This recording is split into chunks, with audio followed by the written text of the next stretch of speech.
فقال يا حذيفة اذهب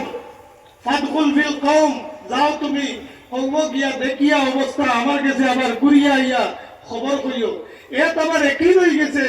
কত আমার মৃত্যু হইতো না আমার অফাত হইতো না এবং দুশমন হলে আমার মারতে পারতা না সুবহানাল্লাহ নবীজি যখন ঘুরিয়া আবার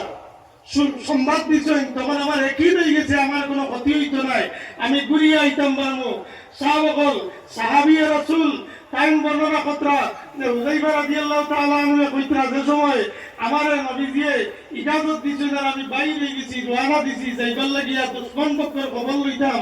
আমি দুশমন পক্ষ পর্যন্ত পৌঁছা পর্যন্ত এবং ফেরত আবার ঘুরা পর্যন্ত যখন আমি রওনা দিছি ফিরিয়া হওয়া পর্যন্ত গুইয়া আমি হাম্মামের ভিতরে ছিলাম আমার গায়ের মাঝে কোনো ঠান্ডা এবং বাতাস লাগছে না হোক সুবহানাল্লাহ আল্লাহু আকবার ইয়া রাসূলুল্লাহ ইন্না